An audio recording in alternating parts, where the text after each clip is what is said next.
নমস্কার। আজকের আলোচনা কিন্তু বেশ অন্যরকম।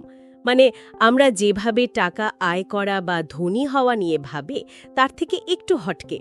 প্রায় তো মনে হয় ভালো চাকরি বা ধরুন বাবার সম্পত্তি ছাড়া পয়সাওয়ালা হওয়াটা খুবই কঠিন। সিস্টেমটাই যেন একদিকে। আজকে আমরা এইগুলো একটু ঘেঁটে দেখব, বোঝার চেষ্টা করব এই যে সম্পদ তৈরি এর পেছনের আসল নীতিটা কি। বিশেষ করে সমস্যার সমাধান করে ভ্যালু তৈরি করে কিভাবে এটা সম্ভব। চলুন শুরু করা যাক। ঠিক। আর এখান থেকেই তো প্রশ্নটা মাথায় আসে যে আমরা যে গতানুগতিক চাকরি করি সেই আয়টা কি আসলেই যথেষ্ট, নাকি সম্পদ তৈরির অন্য কোনো ফর্মুলা আছে যেটা আমরা হয়তো সেভাবে ভাবি না। হ্যাঁ, আর একটা ধারণা তো খুবই চালু, তাই না? যে ধনীরা হয়তো খুব ভাগ্যবান বা হয়তো উত্তরাধিকার সূত্রে পেয়েছে, নাহলে অনেকে ভাবে হয়তো কোনো অসৎ উপায়ে। কিন্তু মজার ব্যাপার কি জানেন, একটা রিপোর্টে দেখলাম যাদের $30 মিলিয়ন বেশি সম্পদ আছে তাদের প্রায় 68% নাকি সেলফ মেড, নিজেরাই তৈরি করেছেন। ঠিক, 68%। এটা কিন্তু বিশাল একটা সংখ্যা। হ্যাঁ, জেফ বেজোস বা অপ্রা উইনফ্রের মতো উদাহরণ তো চোখের সামনেই আছে। তো এই যে প্রচলিত ধারণা, সেটাই কিন্তু একটা বড় প্রশ্নচিহ্ন চলে আসছে। একদম। এই পরিসংখ্যানটাই কিন্তু ভাবায় যে সম্পদ তৈরিটা হয়তো ভাগ্য বা অনৈতিকতার উপর সবসময় নির্ভর করে না, বরং হয়তো কোনো সমস্যার ঠিকঠাক সমাধান খুঁজে বের করা আর সেটাকে বড় মাপে ছড়িয়ে দেওয়া, এটাই আসল ব্যাপার। এখানেই সমস্যাটা হয় আমাদের গতানুগতিক ভাবনায়। যেমন শুধু একটা ভালো মাইনের চাকরি। একটু ভেবে দেখুন, কেউ যদি ঘন্টায় $20 আয় করে, ট্যাক্স, খরচাপাতি, মুদ্রাস্ফীতি এসব তো বাদই দিলাম, শুধু $1 মিলিয়ন জমাতে তার প্রায় 24 বছর লেগে যাবে। 24 বছর, অনেক সময়। হ্যাঁ, সময়টাই এখানে একটা বিরাট বাধা হয়ে দাঁড়ায়। তার শুধু খুব খাটলাম বা একটা ভালো চাকরি পেলাম, এটাই যথেষ্ট না? তাহলে পথটা কি? দেখুন, সূত্রগুলো যা বলছে, আমরা যে পুঁজিবাদী সমাজে আছি সেখানে আপনার আয় নির্ভর করে বাজারে আপনার গুরুত্ব বা ভ্যালু কতটা তার উপর।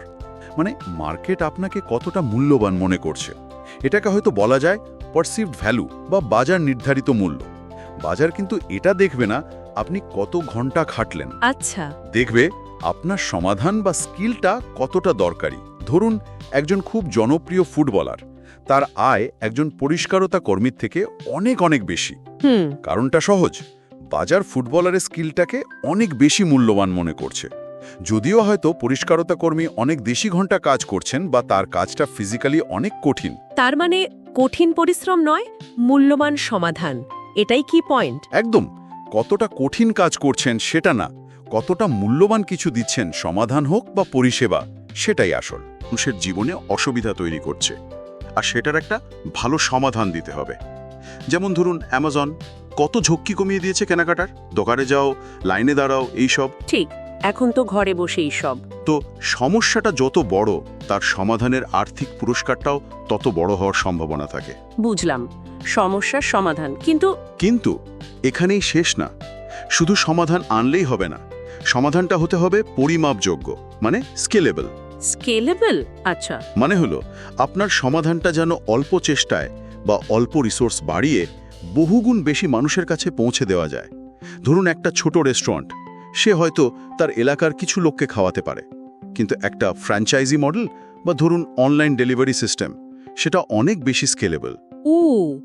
আচ্ছা, ব্যবসার পরিধি বাড়ানো আর কি। অনেকটা তাই। আরেকটা উদাহরণ দেই, ধরুন একজন যোগা টিচার, তিনি যদি প্রতি ঘন্টায় ক্লাস নেন, তার আয়টা তো সময়ের উপর আটকে গেল, স্কেলেবল না। সময় তো লিমিটেড। কিন্তু তিনি যদি একটা অনলাইন কোর্স বানান, যেটা একবার বানিয়ে বারবার বিক্রি করা যায়, হাজার হাজার লোক শিখতে পারে। হ্যাঁ, সেটা তো খুবই স্কেলেবল। ঠিক, এটাই হলো স্কেলেবিলিটি। এই স্কেলেবিলিটি অর্জনের জন্য আর কি লাগে? শুধু ভালো আইডিয়া থাকলেই হবে? ভালো প্রশ্ন। এখানেই আসে সিস্টেমস আর প্রসেসের ধারণা, কাজগুলো করার একটা নির্দিষ্ট পদ্ধতি তৈরি করা, এমন পদ্ধতি যা আপনার ব্যক্তিগত সময়ের উপর নির্ভরশীলতা কমিয়ে দেয়, যাতে অন্যরাও সেটা ফলো করে কাজটা চালাতে পারে বা ব্যবসাটা বড় হতে পারে। অটোমেশন এখানে বিরাট সাহায্য করে। সিস্টেমস, অটোমেশন, আচ্ছা। আর এই পুরো দৌড়টার লক্ষ্য কিন্তু শুধু অনেক টাকা কামানো নয়। সূত্রগুলো বলছে আসল লক্ষ্য হলো স্বাধীনতা, ফ্রিডম। স্বাধীনতা মানে? আর্থিক চিন্তা থেকে মুক্তি, নিজের সময়টা নিজের ইচ্ছে মতো ব্যবহার করার ক্ষমতা, পছন্দের জীবনটা যাপন করার স্বাধীনতা, এটা হলো আসল গোল। তার মানে সমস্যা সমাধান করা, সেটাকে স্কেল করা, আর তার মাধ্যমে আর্থিক স্বাধীনতার দিকে এগিয়ে যাওয়া। পথটা ইন্টারেস্টিং, কিন্তু সহজ নিশ্চয়ই নয়। একেবারেই সহজ নয়। দেখুন, এই পথে ফেলিয়ার আসবেই, অনেক বাধা আসবে। সবচেয়ে বড় বাধা হলো আমাদের প্রচলিত চিন্তা ভাবনা থেকে বের হয়ে আসা, রিস্ক নেওয়ার মানসিকতা। সেটা তো বটেই। গুরুত্বপূর্ণ হলো যদি ব্যর্থ হন, তাড়াতাড়ি ব্যর্থ হওয়া, মানে সেখান থেকে শিখে পরের স্টেপে চলে যাওয়া, আটকে না থাকা। আর জানেন তো, যারা চাকরি করছেন তারাও কিন্তু এই নীতি কিছুটা হলেও কাজে লাগাতে পারেন। চাকরিতে কিভাবে? নিজের কোম্পানিতে যদি কেউ বড় কোনো সমস্যার সমাধান করতে পারেন, তাহলে তো তিনি নিজের ভ্যালু বাড়িয়ে ফেললেন। তখন তো তিনি আরও ভালো সুযোগ বা মাইনের দাবিদার হতেই পারেন। হ্যাঁ, এটাও ঠিক। নিজের মূল্য বাড়ানো। মূল কথাটা ওই একই, সমস্যার সমাধান করুন আর সেই সমাধানটাকে বড় মাপে ছড়িয়ে দিন, টাকার পিছনে না দৌড়ে। তাহলে আজকের আলোচনা থেকে যা বুঝলাম যে গতানুগতিক পথে না হেঁটে সম্পদ তৈরির জন্য সমস্যার সমাধান আর স্কেলেবিলিটির ওপর ফোকাস করাটা একটা অন্যরকম কিন্তু কাজের পথ হতে পারে। পুরো বিষয়টাকেই অন্য চোখে দেখতে সাহায্য করে। একদম।